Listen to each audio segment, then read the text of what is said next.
Good morning all of you. लागत लेखांकन विषय में आप सबका हार्दिक स्वागत है। आज हमारे पास जो टॉपिक है वो लागत के तत्व यानी कि एलिमेंट ऑफ कॉस्ट। सबसे इम्पोर्टेंट चीज़ होती है कि लागत क्या बनेगी, किन तत्वों को मिला के लागत बनेगी, किस प्रकार से लागत बनेगी, इन सबका अपन देखते हैं। लागत के तत्व से अभिप्राय किसी वस्तु के अंग अथवा आवश्यक भाग से है, अतः किसी वस्तु की लागत के तत्वों का आशय उन सभी व्ययों से है जिससे उस वस्तु की कुल लागत बनती है। लागत के तीन तत्व है: सामग्री लागत यानी मटेरियल कॉस्ट, श्रम लागत लेबर कॉस्ट, व्यय यानी कि एक्सपेंडिचर। पहला सामग्री लागत यानी मटेरियल कॉस्ट। इनमें उन वस्तुओं की लागत सम्मिलित की जाती है जो किसी संस्था को सप्लाई की जाती हैं। श्रम लागत किसी व्यवसाय में कर्मचारियों को पारिश्रमिक देने में जो व्यय होते हैं उसे श्रम लागत कहते हैं। व्यय लागत सामग्री तथा श्रम के अतिरिक्त अन्य सभी खर्चे व्यय लागत के अंतर्गत आते हैं। लागत के तत्व को दो उपवर्गों में बांटा गया है: प्रत्यक्ष लागत, अप्रत्यक्ष लागत।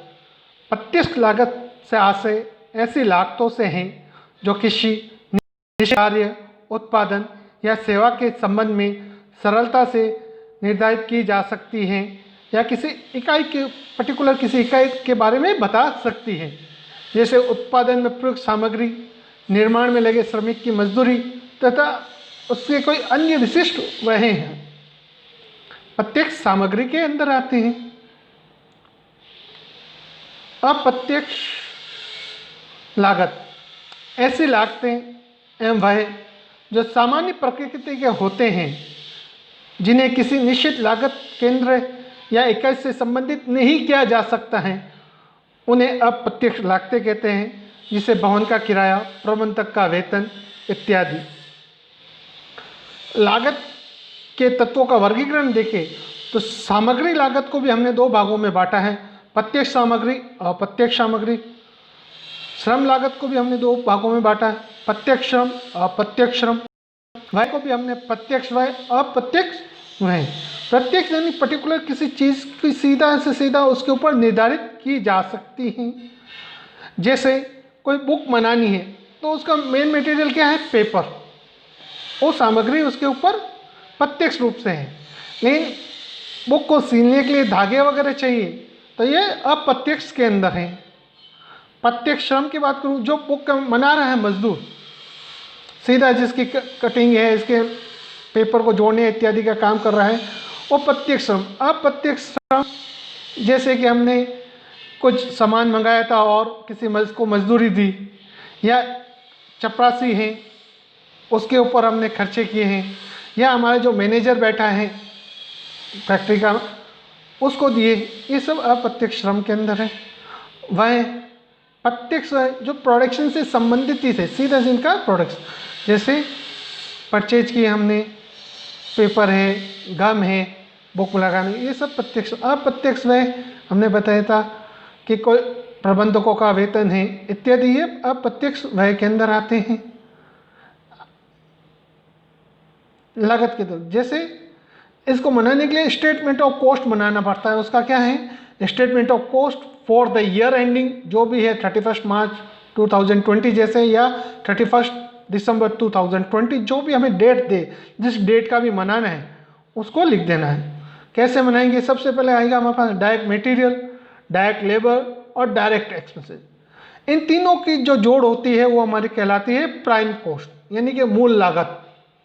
मूल लागत यानी प्राइम कॉस्ट के अंदर ऐड करते हैं फैक्ट्री ओवरहेड या वर्क ओवरहेड, जो भी वो खर्चे होंगे फैक्ट्री से संबंधित उनको हम प्राइम कॉस्ट में ऐड कर देंगे।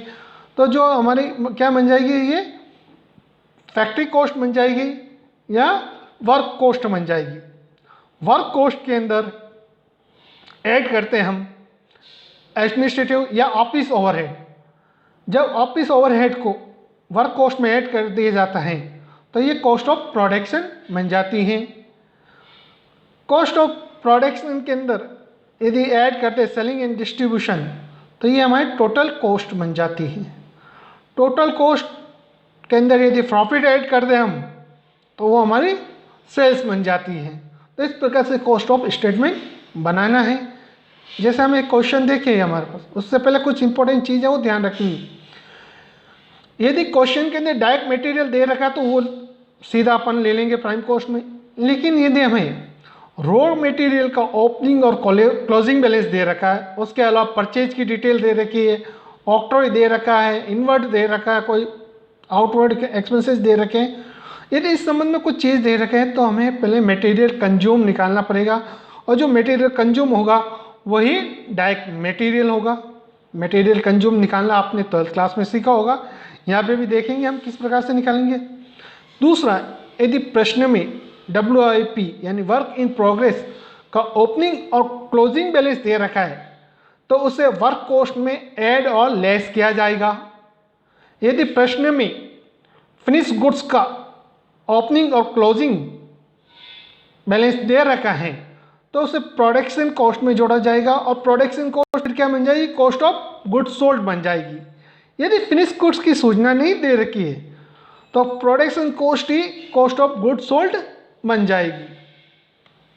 जैसे ही हम क्वेश्चन देखें, हमारे पास एक क्वेश्चन है, ओपनिंग रॉ मटेरियल 25,000 का, क्लोजिंग रॉ मटेरियल 26,000 का, non 1,000, work expenses 8,000, opening stock of finish good 3,000, sales 75,000, purchase 22,000, direct wages 18,000, administrative expenses 3,000, selling and distribution expenses 4,000, closing stock of finish good 2,000 दे रखा है।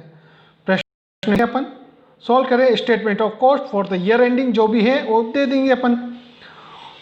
चूँकि यहाँ पे डायरेक्ट मटेरियल नहीं दे रखा, हमें ओपनिंग और क्लोजिंग रॉ मटेरियल दे रखा और परचेज की डिटेल है, तो इसका मतलब मटेरियल कंज्यूम निकाला जाएगा और मटेरियल कंज्यूम में हमारे पास क्या हो जाएगा, डायरेक्ट मटेरियल।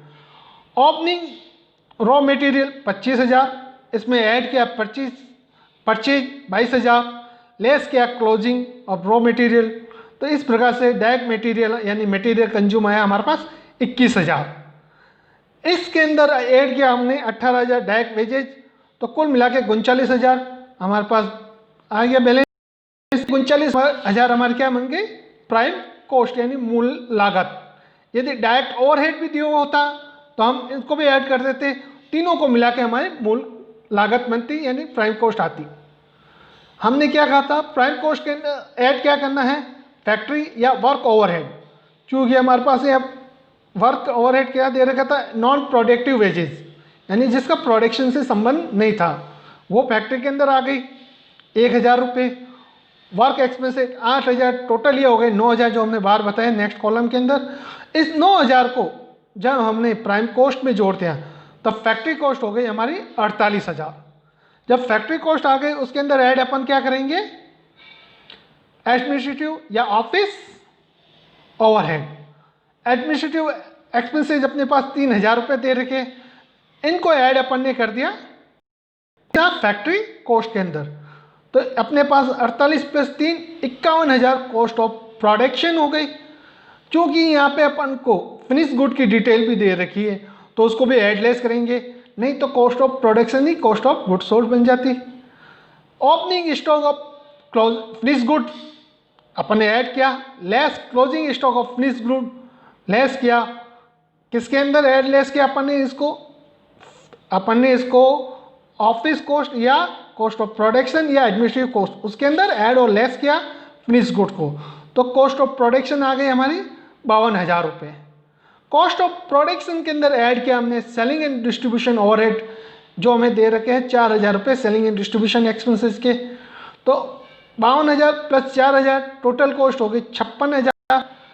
इस प्रकार से हमारी टोटल कॉस्ट या सेलिंग कॉस्ट हो गई सेल्स के लिए वो हो गई 56,000। चूँकि हमें प्रश्न के अंदर सेल्स डायरेक्ट दे रखी थी तो अपन ने क्या है, प्रॉफिट बैलेंसिंग फिगर के माध्यम से निकाल दिया। 56,000 जो कॉस्ट थी उसको हमने सेल्स में से माइनस किया तो 19,000 हमारे पास आ गया। इस प्रकार से हम कॉस्ट ऑफ स्टेटमेंट बनाएंगे। आइए और प्रश्न देखेंगे। जब हमारे पास सेल्स बनाने के बारे में कहेगा और कॉस्ट दे रखी होगी प्रॉफिट का रेशियो या रेट दे रखी होगी, उसको ऐड करते हुए कॉस्ट में अपन सेल्स निकालेंगे। आशा करता हूँ वीडियो आपको पसंद आएगा।